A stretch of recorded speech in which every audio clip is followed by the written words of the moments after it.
Hello, everyone. I'm Chapman Rackaway at the University of West Georgia. And first of all, I'm sorry that I'm not able to join you all synchronously for this panel, but other obligations have forced me to provide comments via video. I deeply, however, look forward to when we can gather together again in person. Still, I'm glad to be part of this volume and provide my perspective today as a discussant. One of the significant contributions that I believe this volume makes is in a reaction to our times. At a moment in American history when polarization and Dunning-Kruger effects seem to run rampant, this work is a reminder that not all assumptions should be treated as gospel necessarily. Indeed, one of the most significant takeaways from the book is that the results of the new era of voting laws are neither uniform nor consistent. We see some intuitive effects and some which run directly counter to them. The act of voting should be an exceptionally simple one. Everyone who is eligible casts a ballot on a specific day or days, the votes are counted, and the majority winner is elected. But behind that simple process is a complex set of rules and requirements that set the eligibility of voters and make for a very important determinant of the electorate.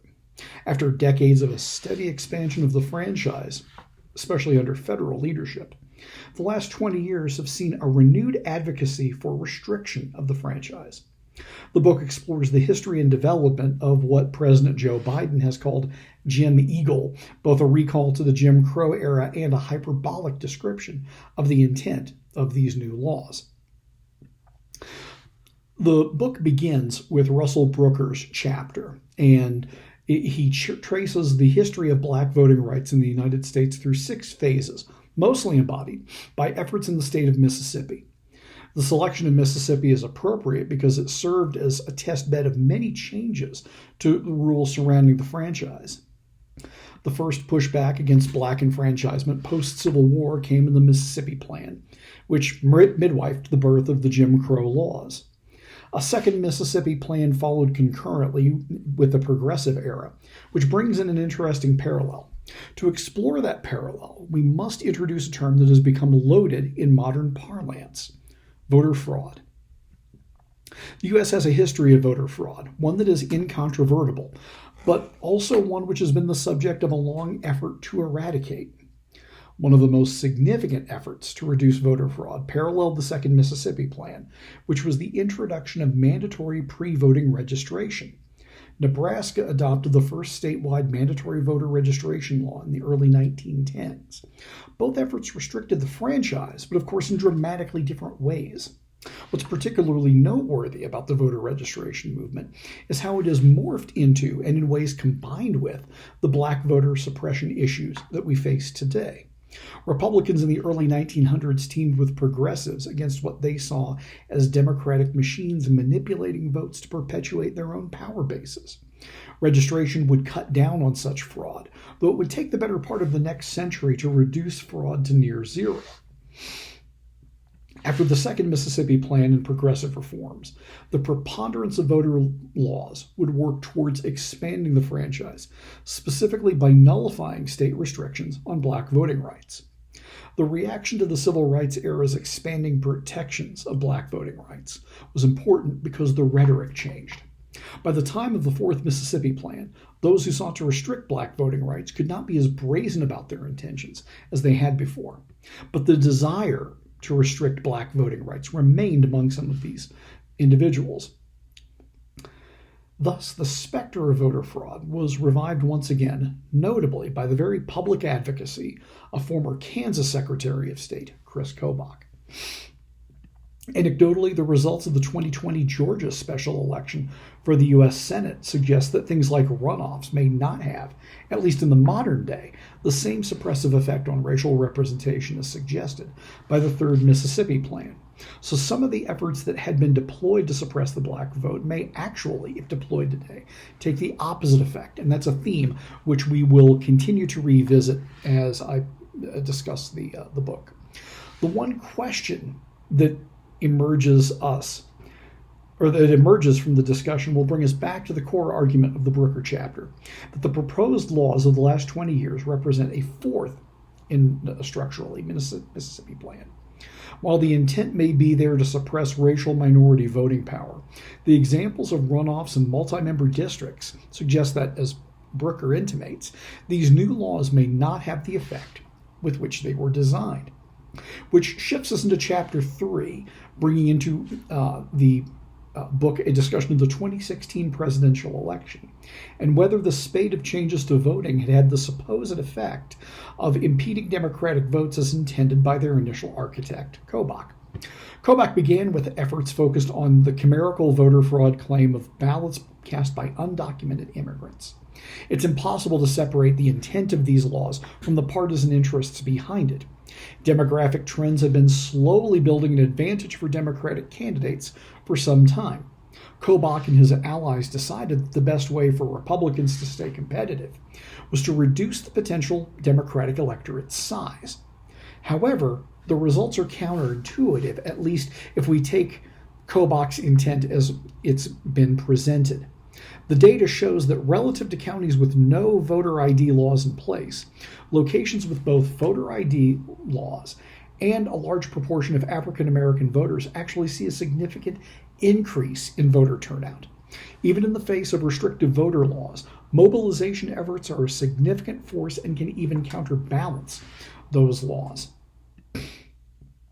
In Chapter 4, we dive a little deeper into that issue of mobilization and backlash, using Pennsylvania as a test bed after the gaffe by House Speaker Mike Terzal during the 2012 presidential election, which has been interpreted to mean that the new voter laws were intended to rig elections in favor of Republicans, and at the time specifically Mitt Romney. Within the state and in national media outlets, the statement sparked outrage and inspired the question of whether that outrage turned into a backlash against Republicans. The chapter notes that whether in the form of voter suppression or backlash, it's easier to track the effects of these laws on turnout than it is to show that they alter the partisan composition of the electorate. In other words, while there may have been an increase in Democratic turnout inspired by Terzal's gaffe, the individual elections contested likely did not see enough of a turnout rise by the minority party to alter the expected outcomes.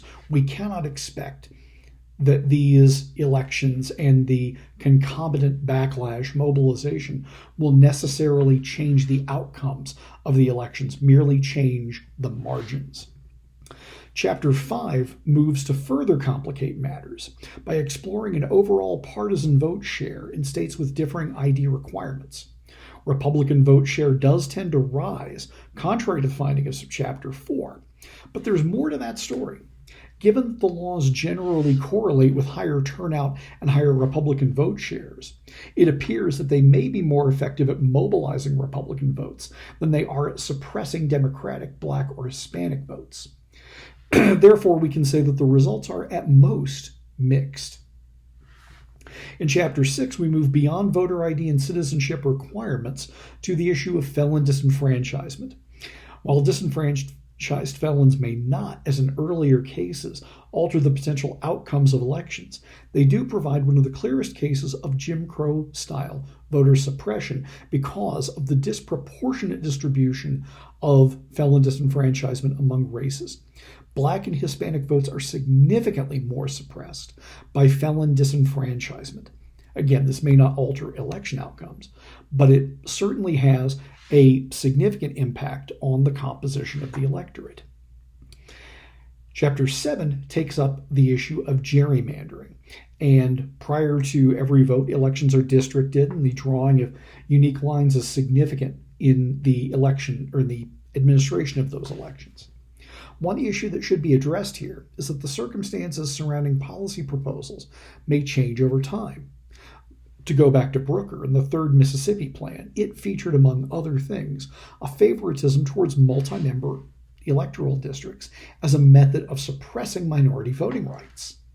However, by 1992, notable voting rights advocates, including Lonnie Guinier, had noted in the Cardozo Law Review that single-member districts could also be suppressive of minority representation and advocated for multi-member districts for federal House seats.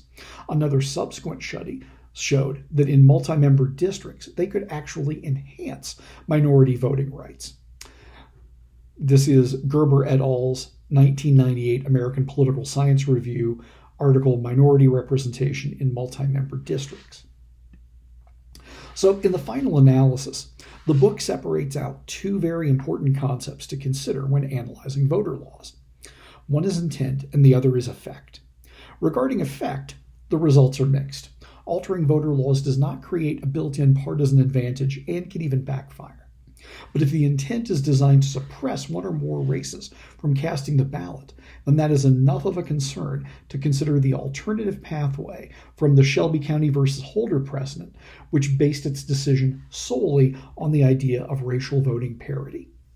All in all, it's a book, as I mentioned in my introduction, with which I am proud to be affiliated, and thank you for the opportunity to share my comments with you.